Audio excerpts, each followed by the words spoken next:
Ladies and gentlemen, good day and welcome to Vaibhav Global Limited Q1 FY26 Earnings Conference Call. As a reminder, all participants' lines will be in listen-only mode, and there will be an opportunity for you to ask questions after the presentation concludes. Should you need assistance during this conference call, please signal an operator by pressing star, then zero on your touchtone phone. I now hand over the conference to Ms. Nishita Bhatt from Adfactors PR. Thank you, and over to you, ma'am. Good morning, everyone, and thank you for joining us on Vaibhav Global Limited's earnings conference call for the first quarter ended 30th June 2025. Today, we have with us Mr. Sunil Agarwal, Managing Director, Mr. Nitin Panwad, Group CFO, and Mr. Prashant Saraswat, Head of Investor Relations. We will begin the call with the opening remarks by Mr. Sunil Agarwal on the business operations, key initiatives, and a broad outlook, followed by discussion on the financial performance by Mr. Nitin Panwad, after which the management will open the forum for the Q&A session. Before we get started, I would like to point out that some statements made or discussed on today's call may be forward-looking in nature and must be viewed in conjunction with the risks and uncertainties that we face. A detailed statement and explanation of these risks is included in the earnings presentation, which has been shared with you all earlier. The company does not undertake to update these forward-looking statements publicly. I would now like to invite Mr. Sunil Agarwal to make his opening remarks. Over to you, sir. Thank you, Nishita. Good morning, everyone. Thank you for joining VGL's Q1 FY26 earnings conference call. Hope you have reviewed the results and investor presentation. The June quarter played out against a mixed global backdrop, with consumer sentiments fluctuating across our key markets. However, we did see some improvement towards the end of the quarter gone by.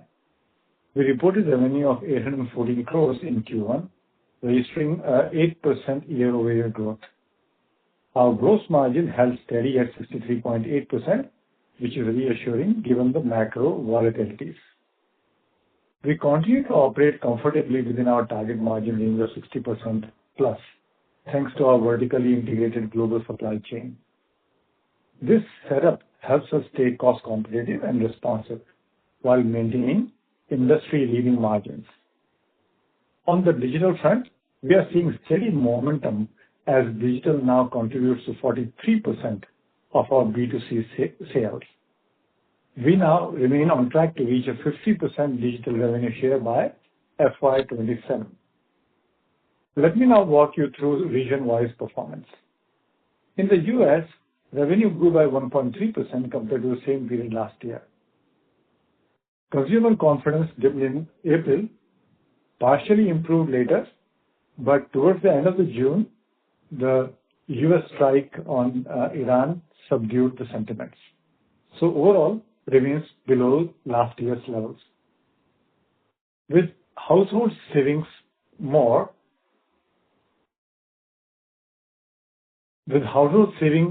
challenged, resultant discretionary spending continues to stay under pressure. As you may be aware, the US has recently imposed a 25% tariff on all imports from India. While this development has created a level of uncertainty across the industry, we are fairly well positioned to navigate the impact.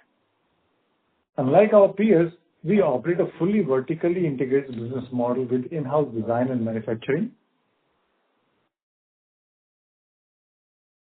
globally spread in-house sourcing base. This gives us control over our supply chain and cost structure. Leveraging this model, we had proactively shipped advanced inventory ahead of the tariff announcements, ensuring that we are fairly well stocked for the coming few months. We remain optimistic about a potential reduction or rationalization of tariffs in future.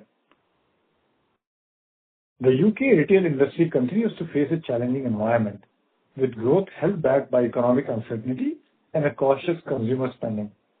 In the UK, revenue grew by 2.3% YOY, supported by Ideal World business. The core TJC business had an impact of both internal and external factors. Consumer confidence had fallen sharply in April before recovering in June. TJC also went through recent leadership transition, which caused some initial disruption. We are now seeing early signs of improvement in TJC performance, while Ideal World continues to be EBITDA profitable in Q1 also. Germany delivered 7.2% YOY revenue growth during the quarter. Consumer demand was affected by macro challenges, including weaker sentiment early in the quarter. While tax and interest rate cuts supported spending to some extent, these tailwinds were not sufficient to fully offset the broader pressure on discretionary demand. As a result, this quarter Germany incurred losses due to operating deleverage. Our Germany business saw improved year-over-year performance in Q1, and we are encouraged to see even stronger traction showing in Q2. With this momentum, we remain confident of achieving EBITDA profitability for full financial year in 25-26. On the product front, our focus on innovation and responding to evolving consumer demand continues to yield results. We are pleased with the successful scale-up of our lab-grown diamond jewelry portfolio, which contributes to 11% of group's overall sales in Q1, up from 1% in the same quarter last year. This strong traction reflects growing consumer acceptance. We are curating our offering and optimizing both airtime and digital platforms to cater to this rising demand. We continue to focus on 4 pillars of our growth: widening reach, new customer registration and acquisition, customer retention, and repeat purchases. In Q1, our TV network reached 127 million households. As of 30th June 2025, our unique customer base stands at 713,000, which is up 12% YOY and the highest ever for VGL Group. New customer acquisition stands at 400,000 in Q1, while retention rate improved to 42%. On a TTM basis, customers purchased on an average of 22 pieces from us on last 1 year. Sustainability continues to be the core of our business. I am pleased that VGL has been assigned a combined ESG rating score of 72, which is a strong ESG rating from ICRA. This recognition reinforces our position as a responsible corporate citizen. I'm also pleased to share that Vaibhav Global is now certified by the Responsible Jewellery Council, that is RJC, a globally recognized standard for ethical and sustained business practices in jewelry industries.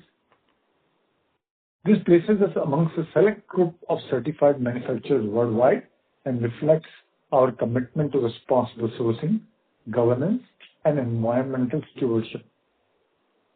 Further, Germany has received the Great Place to Work certification, and with this, VGL is now globally Great Place to Work certified group. We are grateful to our employees for their honest feedback and remain committed for an inclusive and collaborative work environment. At VGL, community give back is integral in our business model, where every unit sold results in a meal for a school-going child. We are pleased to share that this quarter we served 100 millionth meal to a school-going child since the inception of our midday meal program called Your Purchase Feeds. Currently, we are serving approximately 57,000 meals every school day, and we are on our journey to donate 1 million meals every school day by FY 2040. On the clean energy front, we generated 1.4 million kilowatt hours of solar energy this quarter, meeting 100% of power needs of our manufacturing units. These steps bring us closer to our target of achieving carbon neutrality in scope 1 and 2 emission by 2031. In addition, we have built rainwater harvesting tanks of 4,000 kiloliters in and around our manufacturing locations, taking our total capacity to 10,000 kiloliters. This is another step towards achieving water stewardship. We believe in long-term value creation for our stakeholders. The board has recommended a first interim dividend of 1.5 rupees per equity share, which implies 66% payout ratio. Looking ahead, our focus remains on driving innovation, leveraging advanced technologies including AI, and driving operational efficiency.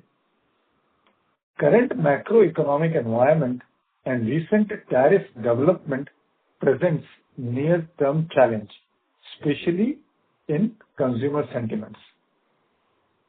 In light of this, we are taking a cautious approach and guiding to achieve revenue growth of 7 to 9% for FY26. We believe that the short-term disruptions give way to long-term growth, especially for an agile company like VGL. That said, we remain optimistic that the tariff situation and weaker macros will resolve over time and will unlock potential for growth beyond our current guidance. For the periods further ahead, we continue to project mid-teens revenue growth, supported by strong operating leverage and our investment into digital marketing. Despite macro risks, our low-cost, vertically integrated model and high agility positions us well to navigate the evolving landscape. I will now hand over the call to Nitin to discuss the financial performance. Over to you, Nitin. Thank you, Sunil. Good morning, everyone, and thank you for joining Q1 FY26 earnings call. I will take you through the key financial highlights for Q1. As Sunil mentioned earlier, we continue to closely monitor market dynamics and proactively manage our operations. Consumer sentiments remain delicate across our key markets, influenced by changing spending patterns and external factors like tariffs and geopolitical tensions. In Q1 FY26, we delivered revenue of rupees 814 crores, up 8% year-over-year from 756 crores. This growth came despite the challenging external environments. In the US, revenue remained steady, supported by omnichannel reach, and we believe digital native and vertically integrated business like ours are well positioned for long-term market share gains. In UK, muted consumer sentiments and internal leadership changes affect our core performance, which is more of transition nature. But strong traction at Ideal World helped balance the growth. Germany continued its upward trajectory, growing well ahead of the market. Macro pressure and operating deleverage led to quarterly loss. We remain confident in our strategy and expect Germany to achieve EBITDA profitability in full financial year of FY26. In local currency terms, US, UK, and Germany grew by 1.3%, 2.3%, and 7.2% respectively. Looking at channel mix perspective, TV revenue grew by 1% year-over-year to 444 crores, while digital revenue grew strongly by 14% to 329 crores. This momentum reflects our continued investment in strengthening omnichannel capabilities. Digital now contributes 43% of overall revenue, and we remain firmly on course of reaching 50% by FY27. Lifestyle products continue to scale well, now forming 36%, with a medium-term goal of reaching 50%. Our budget pay options remain popular, accounting of 39% of our total retail revenue. Gross margin for the quarter was healthy at 63.8%, reflecting the advantage of our vertically integrated business model. EBITDA margin improved by 50 basis points year-over-year to 9.2%. The improvement was driven by saving in employee cost through headcount rationalization, improvement in efficiencies. Shipping costs benefited from improved logistic efficiencies and successful rate negotiations. Additionally, we saved airtime costs due to operating leverage. Profit after tax stood at 38 crores, a 37% year-over-year growth. Both our recent acquisitions continue to contribute meaningfully. Ideal World sustained its growth momentum, while Mindful Souls remains a high-margin business. and is expanding its product portfolio and customer base. These platforms are also generating valuable cross-business learning and synergies that supports long-term efficiency and innovation. On the cash flow front, our model remained highly cash generative. We reported 22 crores in operating cash flow and 15 crore in free cash flow, with a net cash position of 174 crores and consistent dividend payouts. Our balance sheet remains strong and resilient. Further, the recent upgrade in both short and long-term credit rating by ICRA reflects our consistent performance, strong liquidity, and prudent capital management.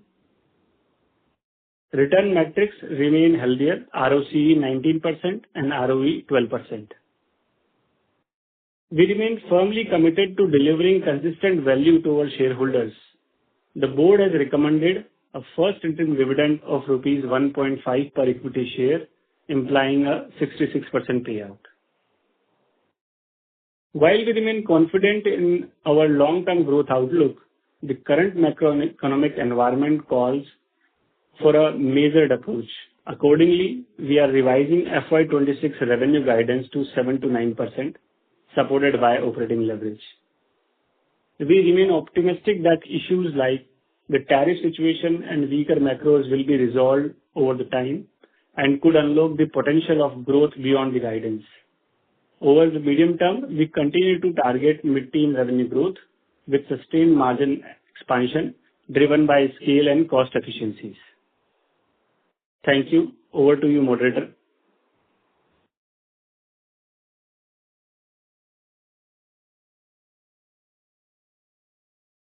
Thank you.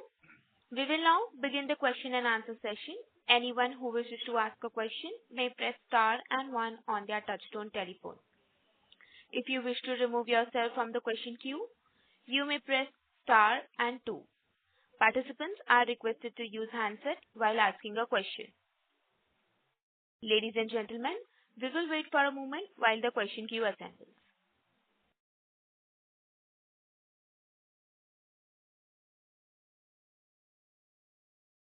The first question is from the line of Tanvi, an individual investor. Please go ahead.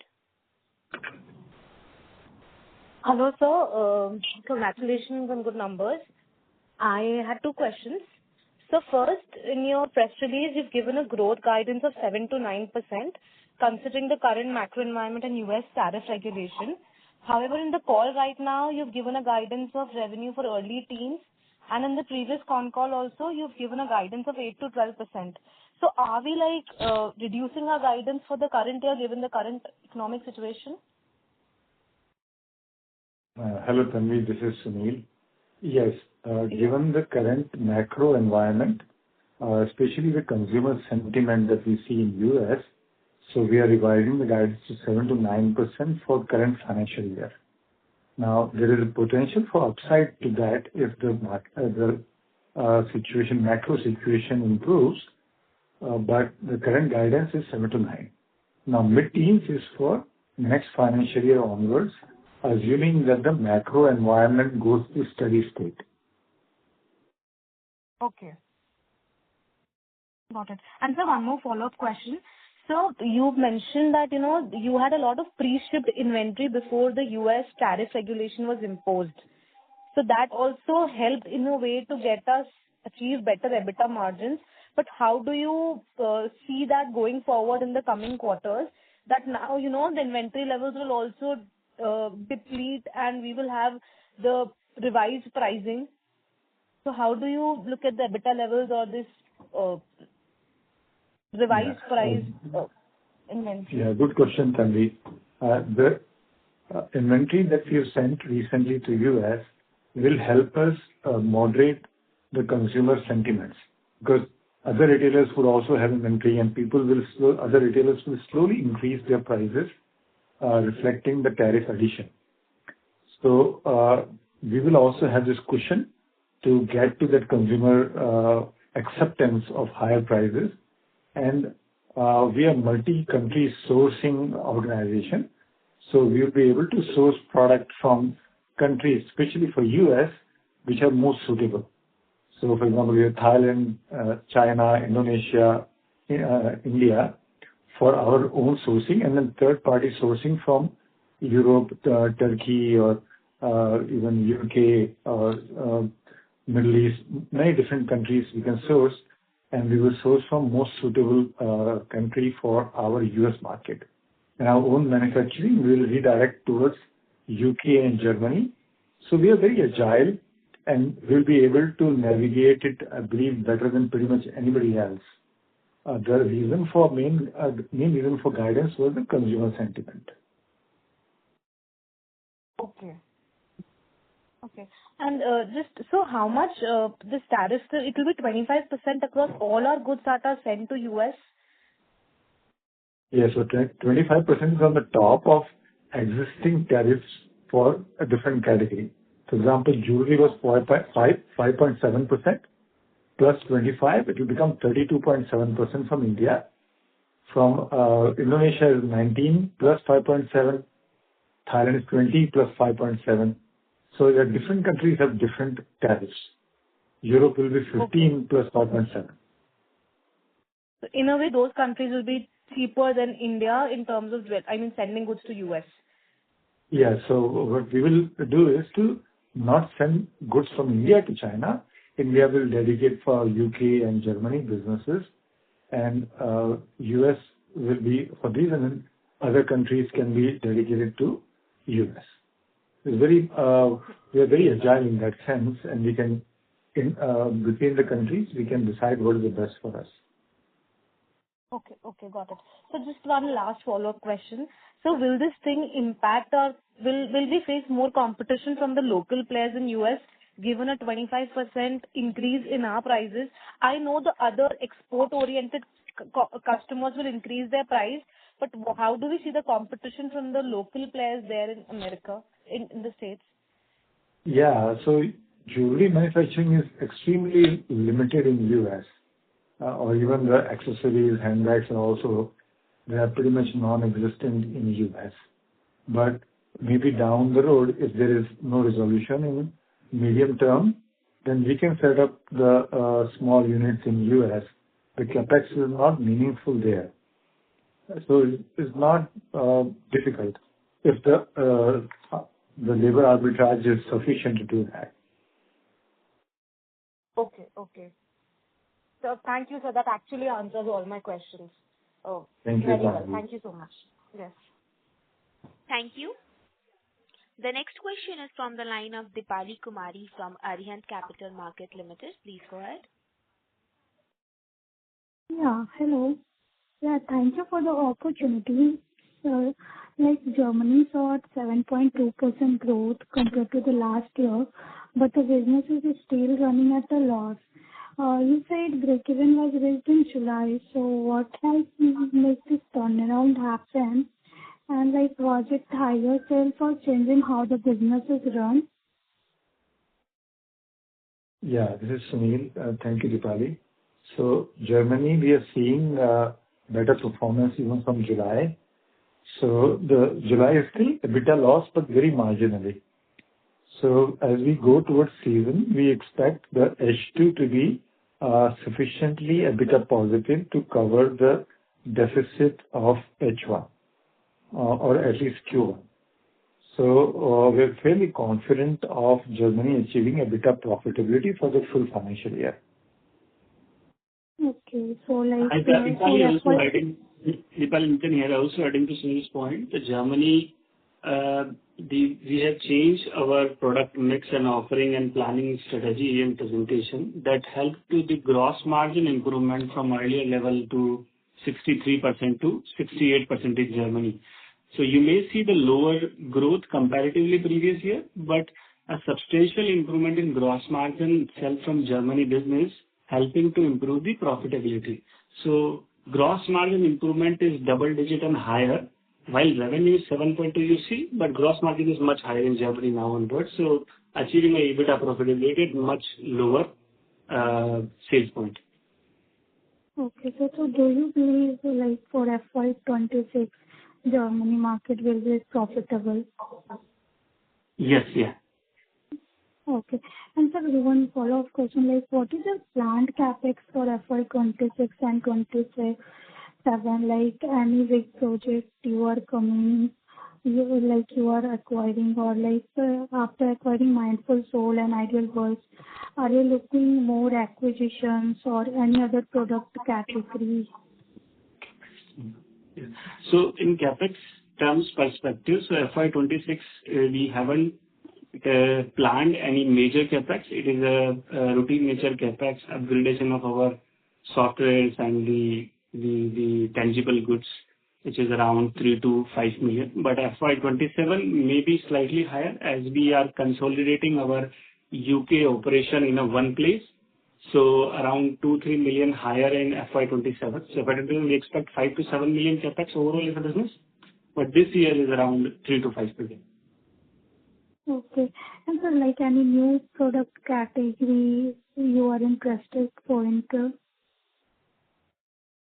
Yeah. So category-wise, is obviously the lab-grown, as Sunil mentioned, is working very well for us. It is within a year of span of time, it is contributing more than double digit. It's almost 11% is our sales ratio for a group from lab-grown. And we continue to see performing well in terms of gross margin improvement and lesser returns from lab-grown, and we see a lot of potential with that category.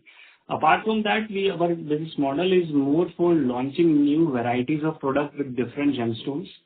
Every single day with our supply chain vertical integrated factories, launching around 100 different new products to the consumers. So launching-wise, innovation-wise, it is many new products we are keep launching to give newness to the TV and web consumers, so they can keep on repeat buying and increase the retention rate from the same consumer.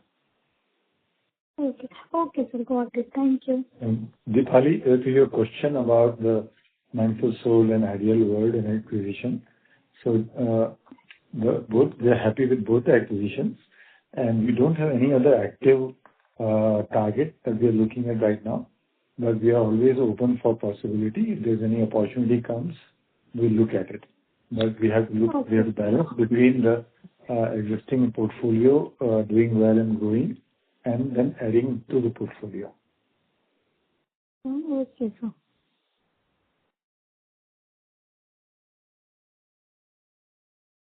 Thank you. Okay. The next question Sure. is from the line of Naveen Baid from Nuvama Asset Management. Please go ahead. Yeah. Thank you for the opportunity. I had a housekeeping question. So in your segmental reporting, Europe shows a EBIT profit of 8 crores, whereas in your presentation, you are still speaking of losses in the European segment. Can you just help me reconcile the numbers, please?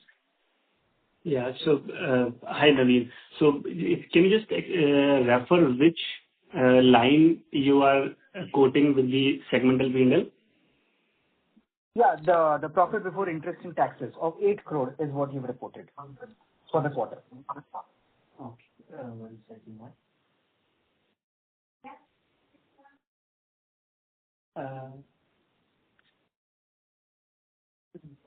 Sorry, my mistake. 12.8 crore, yeah, is what you've reported.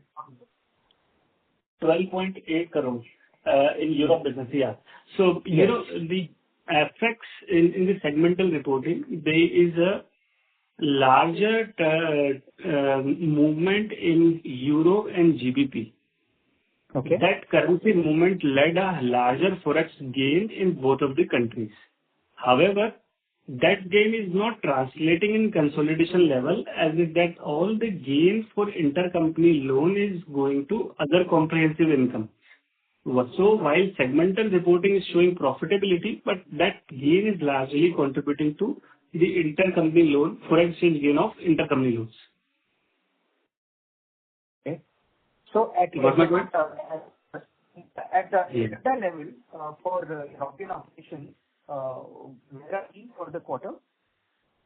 Yeah. So your voice is little bit fumbling. EBITDA level, where are we? I'm saying for European operations, at the EBITDA level, where were we in the quarter?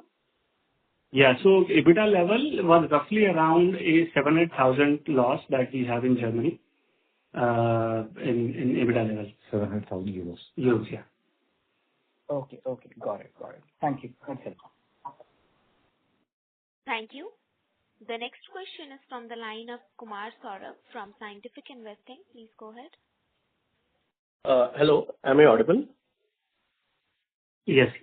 Yes, sir. Yeah. So, sir, I had a question regarding the UK business. So last 2 years have not been that great given the challenges, in the European and UK market. Given this FTA agreement, do you see our growth being higher than how it has been in past 2 years for UK market? Kumar, this is Sunil. So thank you for your question. So the FTA agreement will definitely help, but the UK was to some extent our internal challenge more than external. External consumer sentiment was challenging, but our leadership that we had put in UK didn't work out. So we made those changes in February, March of this year, and we are seeing that it's already making a difference. So the FTA will help, and the leadership change as well as the internal team restructuring will also help us in sustaining the momentum going forward. We're already seeing our legacy UK business, TJC, getting back to growth in last 2 months. So June and July were positive for TJC. And Ideal World is giving double-digit growth to us year over year. So we see good momentum for UK going forward.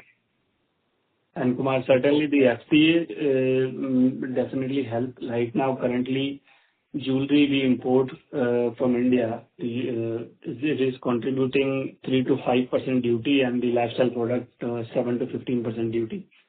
So maybe around mid of the next year, it will reflect in terms of the duty charging to zero. So those purchasing will definitely help to improve our margin lines and the consumer demand. Okay. And sir, I think already we have a good dividend policy, but if you can highlight for next 2-3 years, given like we will be growing around 8-9%, so my understanding is we will not require a lot of capex. So is the dividend policy going to be on the similar lines, or there could be some increased dividend coming? Yeah, so we always in favor of sharing the earnings or wealth with shareholders.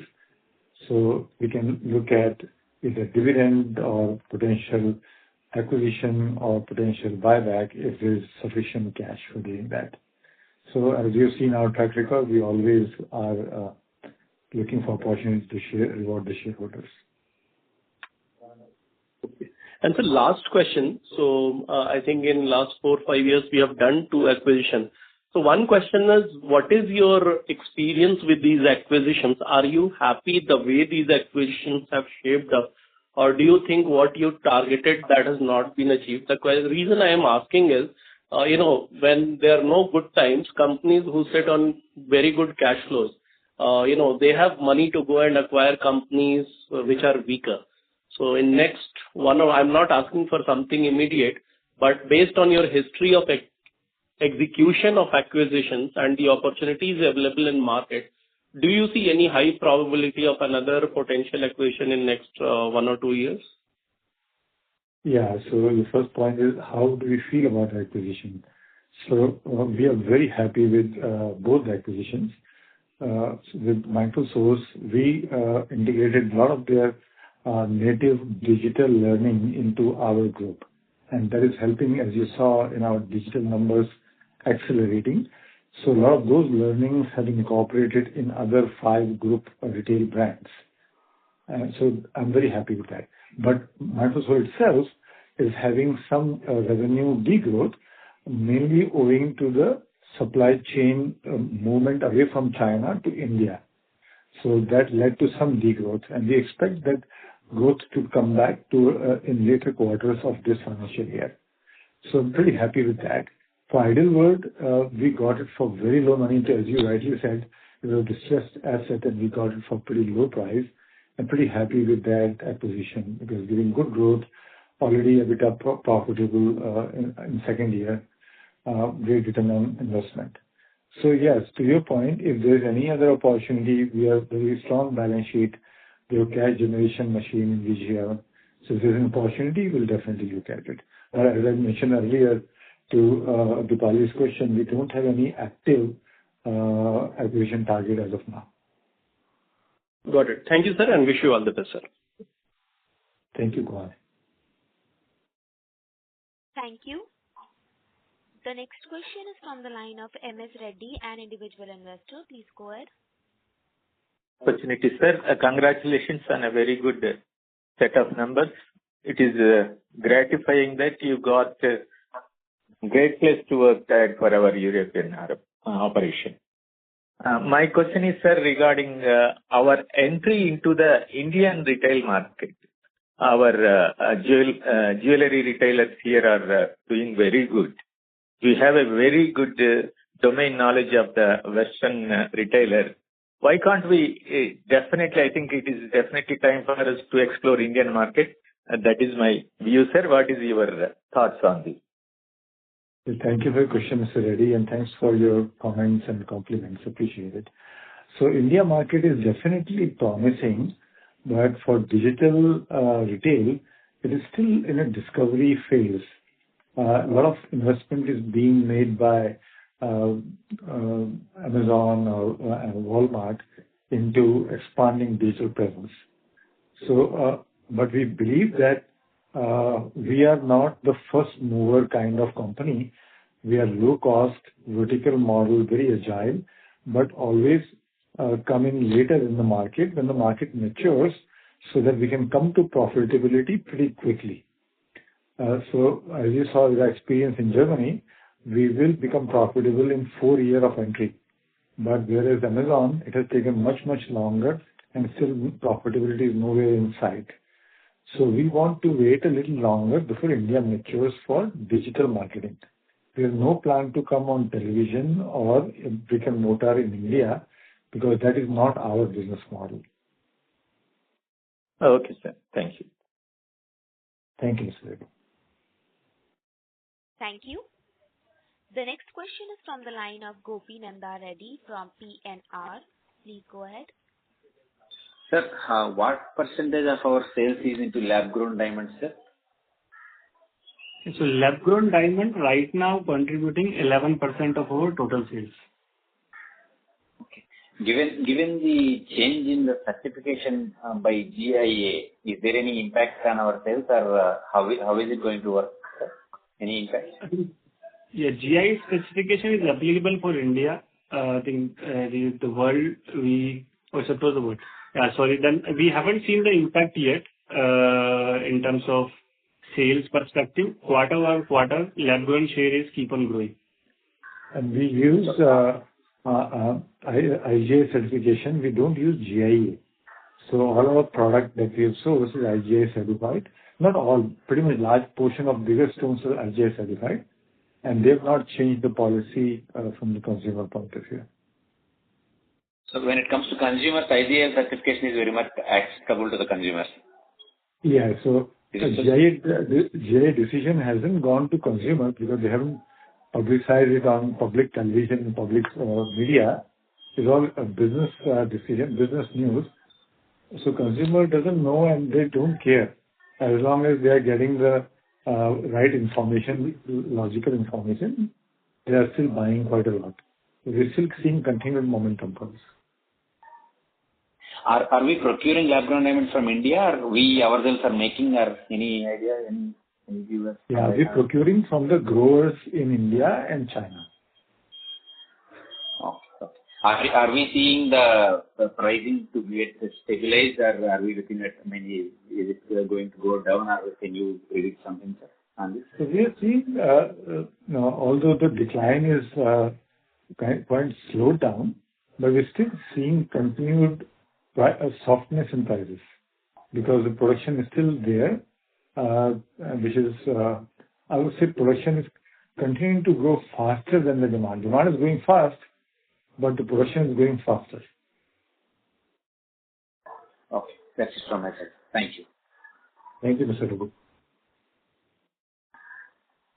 Thank you. The next question is from the line of Harsh Mehta from Perpetual Capital Advisors. Please go ahead. Hi, sir. Can you hear me? Yes. Go ahead, Harsh. Yeah, sure. So, you had previously mentioned that because of the tariff situation for the US market, you will source from different geographies, if I'm right. So, as you diversify your sourcing, should this still affect your margins in the near term, or are you confident of maintaining the existing margin levels to this transition also? Yeah. So thanks for the question, Harsh. As I mentioned earlier, the extra inventory that we sent to U.S. will tide us over for the few months till the consumer starts to accept this increased prices. The other retailers will also be forced to increase the prices, and we believe we are confident that our margin guidance of 60% plus will sustain for foreseeable future. Because the tariff situation has been there for some time, and we've been able to maintain the margin, as you saw last quarter, it's 63.8. Even in July, our margin continues to be in the region. Okay. Right. Okay. Got it. And sir, I wanted to understand if there are any plans or considerations to consolidate your UK operations with the recently acquired Ideal World business. Yes. Will this... We already consolidated. Sorry. We already consolidated that business. So the support services, the finance, HR, IT, are support services to the new as well as the existing business, whereas the front end, the sales team is separate. Merchants and sales teams are separate. Leadership is one. So there are a lot of synergies there from operational support point of view and as well as the group supply chain point of view. But the front end teams are separate. Okay. Got it. And sir, with the India-UK FTA in place, the benefits from it, like you said, the rates were around 3 to 5% before the FTA, which will now go down to 0%. Will this benefit entirely be taken by the company, or will it be shared with the consumers to some extent? Because I think the UK demand was also a bit sluggish. So will this help build the demand also? Yeah, good question. So we look at customer pull constantly. If the customer pull is there, we are able to increase our margins. So we'll strive to keep that for our bottom line. But if the consumer pull is subdued, then we may offer part of this. So we are dynamic in that sense. Actually, we are dynamic every hour, every day. And our pricing model is pretty agile in that sense. If there's opportunity, we take higher margin. If there's a challenge, we go a little lower. But that is because we offer 100 new products every day. We have that ability. Right. If we had only few products and consistent product, then we couldn't be as flexible as we are able to be. Right. Okay. And so last two questions. So prior to the German business starting, the working capital cycle for your business was around 60 days. Based on the FY25, the latest numbers that you posted, the working capital cycle is extended to 80 days. So with the German business ramping up,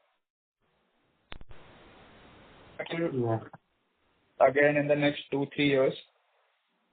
Yeah.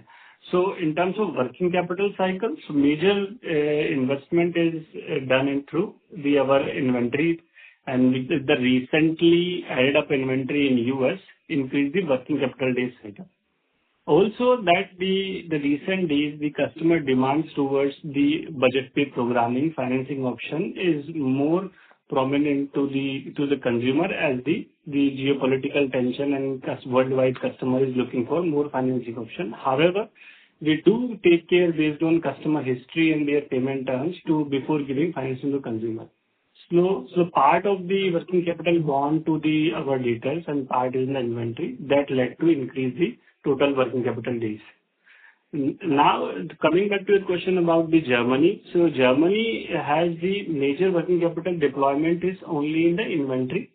As the capex amount is very low and the debtor is not a significant in Germany, the majority of the sales comes through invoicing payment method.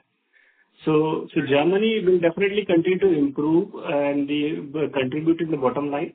But right now, as we have seen based on the current transient nature challenges, we have increased our inventory as a strategically and the budget pay financing option as the customer demand is higher towards this option.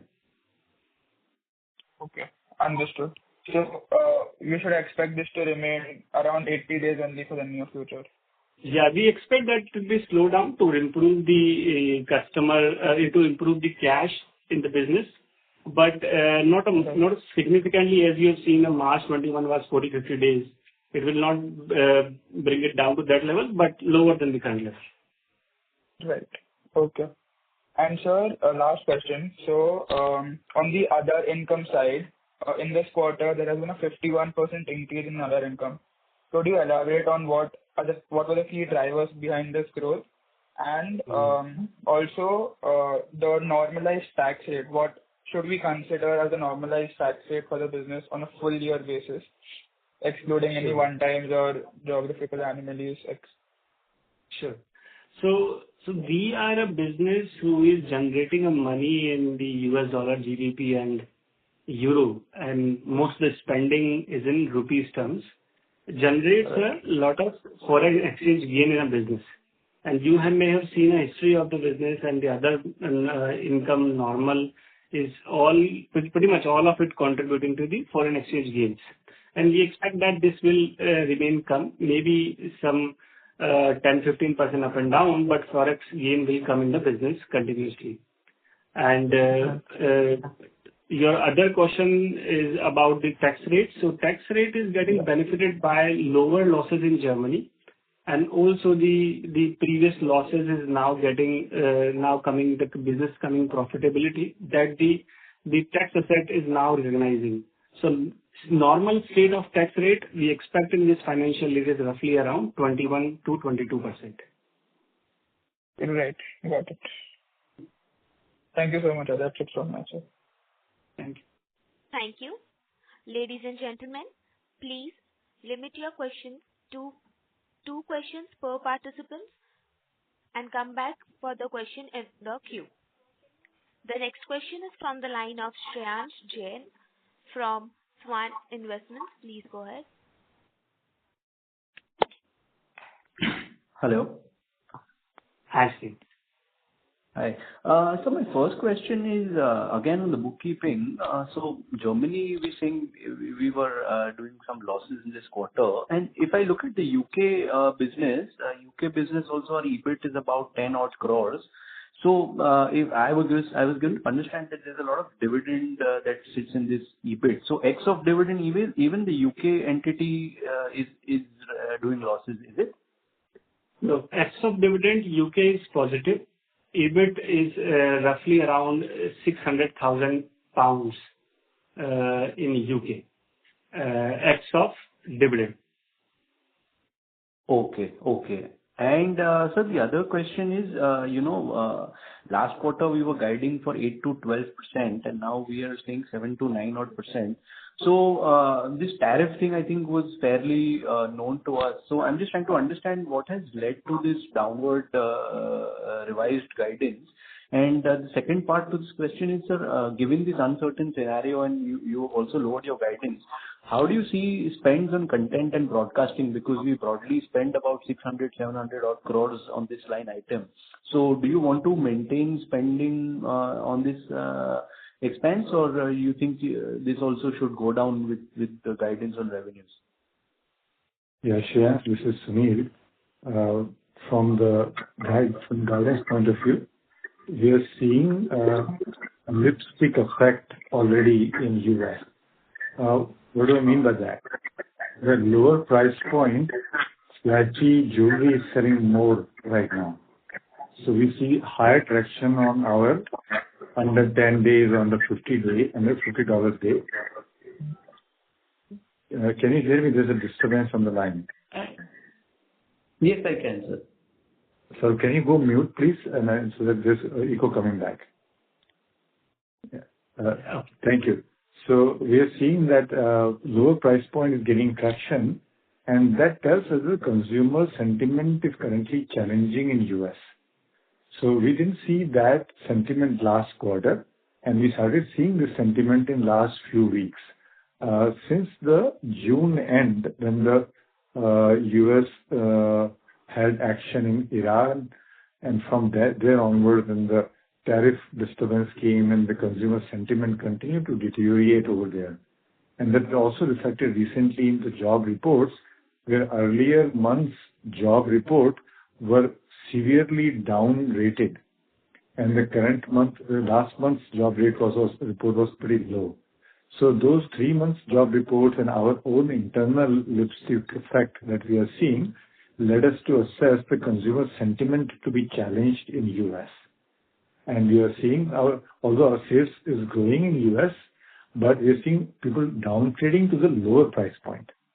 And that is the reason we gave this guidance 7 to 9.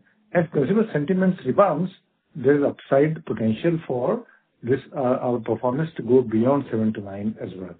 So that we have qualified within our, not qualified, but we have made the comment in my commentary that there is a potential to go up if the consumer sentiments go back to earlier that we saw last quarter. And you had one more question. I missed that second part of the question. Can you repeat that, Saurabh? Sure. Yeah. So, sir, I was saying, given the uncertain scenario that we're looking at, we spend about 600 to 700 odd crores on content and broadcasting. So I'm just trying to understand with this uncertain scenario, do you plan to reduce the spends or you would want to continue spending 600, 700 odd crores on CNB? And one more addition to this is, because you're now saying digital will, increase going forward and it will actually be 50% of our revenues in the medium to long term. So, sir, how much of this CNB spends do we actually require to, do every year? And so that's the question, sir. Yeah. So thank you for the question. Great questions. So we look at content and broadcasting. So there are two portions of that. One is the TV content, the TV license fee we pay to the television network in all the 4 channels. And there's also digital spend that we do. So there are 2 segments within that. So the TV spend on a like-for-like basis, we reduced in Germany, reduced in UK, but US has increased because we found some new opportunities and we have taken them. So the content and broadcasting may not go down meaningfully, and the digital spend we will continue to spend if we see the productivity of that customer that we are acquiring digitally to be there. So our measure of productivity is that the customer we acquire should become profitable within 3 months. And as long as we see that customer acquiring a certain spend scale, then we continue to spend. So you can foresee that content and broadcasting as a percentage of sale not going down. So not only at absolute dollar value or rupee value, but as a percentage of sale, as we are giving guidance of 7 to 9% growth, so that spend will grow 7 to 9% in coming quarters. But we are seeing leverage coming in HR cost, SG&A, and shipping. All 3 areas will see leverage for us because HR costs, we are finding efficiencies in our warehouse operations, and AI is giving us many opportunity areas in back office functions to reduce the costs. So HR is there. Shipping, we are finding some ability to negotiate at our scale to lower the costs. And in SG&A also, we're finding some AI benefits and some other abilities to reduce the cost through our talent density measurements. Just to give an example of that, in Asia, our call center, we have 180 employees.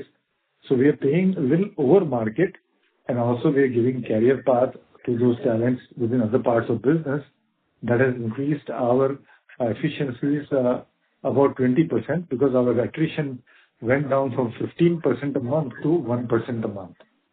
So we are finding efficiencies in HR and SG&A by way of incorporating many different policies, AI, talent density principles, and many other optimization models.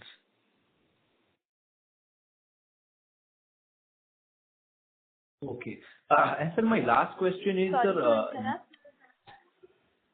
just addition to the same question, ma'am. Sorry I'm to not asking. interrupt. We may request you to come back in the queue for a follow-up.